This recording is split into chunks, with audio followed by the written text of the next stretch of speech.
बुद्धि जब खराब हो जाता है तभी जाके वैष्णव अपराध होता है। बुद्धि विपर्य होने का कारण वैष्णव अवमानना, गुरु अवज्ञा इत्यादि दोष के कारण वो सोचता है मैं जो करता हूँ मैं अच्छा कर रहा हूँ, मैं ठीक कर रहा हूँ, मेरा बुद्धि ठीक है।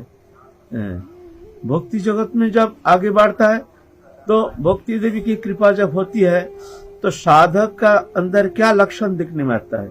एक प्रधान लक्षण है, हर स्थिति में वो अपना भूल ढूंढता है। हमसे भूल हो रहा, शायद हो नहीं पा रहा, अब मैं क्या करूं, अब मैं किसके पास जाऊं, शायद हमसे हो नहीं, इस कारण कोई कारण है जिससे हम आगे बढ़ नहीं पा रहे, क्यों हो रहा है ऐसा। तो हर स्थिति में उसके अंदर ऐसे एक भय, भीति, और इसके लिए क्या उपाय किया जाए। संत के पास जाते हैं, महापुरुष के पास जाते हैं, अब क्या किया जाए, हमको वो भजन नहीं हो रहा, आगे नहीं बढ़ पा रहे हैं, हमारा मन में ऐसा ऐसा नहीं होने से भी उसको दिखता है जो हमारे अंदर बहुत सारी दोष, अज्ञानता, बहुत सारी अज्ञानता, अभिमान विद्यमान है, घबरा जाता है। ये लक्षण है, कृपा के लक्षण है। इसका प्रधान कारण है, हमारे आचार्य ने कहे हैं, आश्रय लोहिया भजे तारे कृष्ण नहीं तेजे आर सब मर्य करण। ये जो मार्ग है, ये मार्ग है अनुगत्यमय भजन। हमारा भजन अनुगत्य कब तक, जब तक वो भजन सिद्ध नहीं होता है, जब तक उसको प्रेम प्राप्ति नहीं होती है, तब तक जा करके उसको अनुगत होकर के, महत पदाश्रय करके, उनके चरण सान्निध्य में रह करके, उनके आदेश प्राप्त करके, कर्तव्य अकर्तव्य विचार उनके श्रीमुख से श्रवण करके जैसे आदेश निर्देश करते हैं तदनुसार उनको चलने के लिए प्रयत्न करना चाहिए। ये नहीं कि हमारा उम्र हो गया, हम बहुत दिन ब्रज में वास कर रहे हैं, तो हम तो परिपक्व अवस्था में आ गए हैं, अब हमारा किसी का अनुगत होने की जरूरत नहीं है। ये गलत है। उम्र से भजन परिपक्वता होती नहीं। उम्र से परिपक्वता तो आत्मिक प्रस्तुति, शारीरिक प्रस्तुति नहीं। शरीर वृद्ध होने से वो साधन जीवन में परिपक्वता प्राप्त होता है, ऐसा नहीं है। कोई बालक अवस्था में भी परिपक्व हो जाता है, हो सकता है। उम्र से कोई मतलब नहीं है, क्योंकि ये अनादिकाल के साधन जीवन में भ्रमण करते करते करते करते कितना जन्म बीत जाता है। महत अनुगत्य लेकर भजन करते करते कभी जोग, कभी भोग, कभी भोग, कभी जोग, कभी भोगाधिक्य, कभी जोगाधिक्य, ऐसे करते करते धीरे धीरे धीरे धीरे भोग क्षय होता है, जोग पूर्णता के ओर चलता है। एक समय जाकर के भोग शून्य होता है, तभी जाके जोग पूर्ण होता है ना। ये एक दिन, एक जन्म, दो जन्म का मामला नहीं है, बहुत जन्म का मामला है। इसीलिए अगर साधक ऐसा समझ लेता है कि हमारा उम्र हो गया, हम बहुत दिन ब्रजवास कर रहे हैं, हम तो परिपक्व दशा में आ गए हैं, अब हम किसका अनुगत होकर भजन करेंगे, संपूर्ण भूल। उम्र से परिपक्वता होती नहीं है।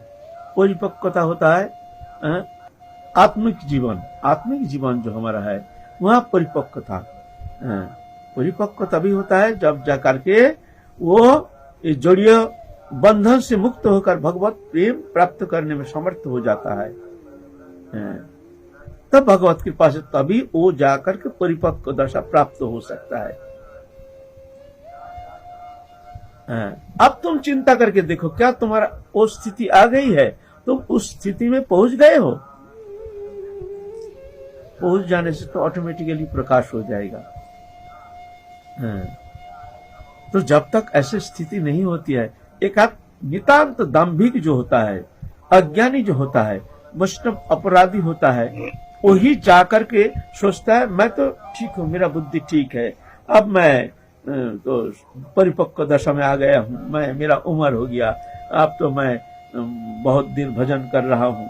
ऐसा नहीं है। परिपक्वता होता है आत्मिक, शारीरिक नहीं। ये एक बालक भी हो सकता है। शंकराचार्य जो कितना उम्र का था? 16 साल उम्र का था। है? है? उम्र से कम है? तो ऐसा बात नहीं है। तो कब तक हमको अनुगत होकर भजन करना पड़ेगा? नहीं, जब तक हमारा भजन सिद्धि नहीं होती है तब तक। और जब तक भजन सिद्धि क्या है ना? वो प्रेम प्राप्त करके है, जो लीला अनुसरण करके लीला में प्रवेश हो जाता है, जो तन्मयता प्राप्त हो जाता है, देहात्म बोध शून्य हो करके भगवत लीला में एक तल्लीनता तन्मयता हो जाती है। उस स्थिति जो देहात्म बोध शून्य हो जाता है, जैसे प्रेम प्राप्ति में साधक का देहात्म बोध शून्य हो जाता है, देह स्मृति रहता नहीं है। उस स्थिति में कोई प्रयोजन नहीं है।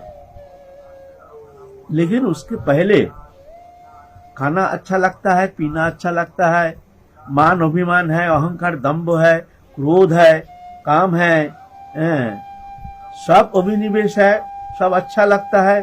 दूसरे का दोष देखते हैं, अपना गुण देखते हैं। हम जैसे, मैं अपनी बात कह रहा हूं, ऐसी स्थिति में समझना चाहिए जो हम बहुत दुर्दशाग्रस्त हैं, अभी हम बहुत नीचे गिरे हुए हैं, हमारी ये स्थिति है। और उस स्थिति में जब आ जाएगी तो सपनों नहीं दिखे पर दोष है, तो सपनों में हम किसी का दोष दिखेंगे नहीं।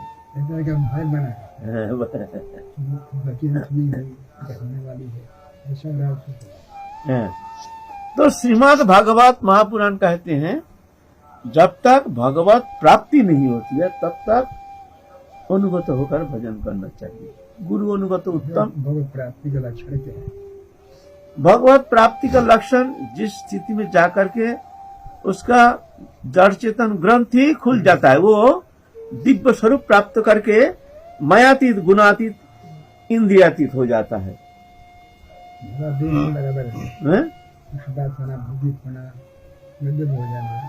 सम दुख सुख शस्त्र समलुष्ट सकांचन प्रिया प्रिय धीर तुल्य निंदा संस्तुति मानव मनय तुल्ला तुल्य मित्र और पक्षय सर्वारंभा परित्यागी गुणातीत उच्चते। वो गुणातीत है, ये लक्षण है। सम दुख सुख शस्त्र समलोष्ट सकांचन, लोष्ट माने पत्थर, कांचन माने सोना। कांचन और सोना दोनों उनके पास बराबर है। सोना जैसे है, पत्थर भी ऐसे है, कोई कीमत नहीं उनके पास। समलोष्ट सकांचन, प्रिय अप्रिय समान, धीर तुल्य निंदा संस्तुति, मान अपमान तुल्य, तुल्य मित्र और पक्ष है। मित्र पक्ष हमको जो प्रेम करता है वो मेरा मित्र पक्ष है। ओरी है जो हमसे दुश्मनी करता है, हमारा विरोध करता है, हमसे लड़ाई करता है, हमारा निंदा करता है, ये ओरी पक्ष। मतलब दोनों बराबर है। सर्वारंभ परित्यागी, जो संकल्प करके कोई कर्म अनुष्ठान नहीं करता है, क्यों? कर्मों से हमारा कोई लेना देना नहीं है, वो कर्म के ऊपर उठ जाते हैं। वो एक पत्र भगवत प्रीति ही उनका समस्त कर्म चेष्टा। भगवत प्रीति तुम्हारे लिए सब हो रहे। इस शरीर के द्वारा जो भी कर्म हो रहा है ये तुम्हारा ही कर्म, हमारे लिए कोई कर्म है ही नहीं।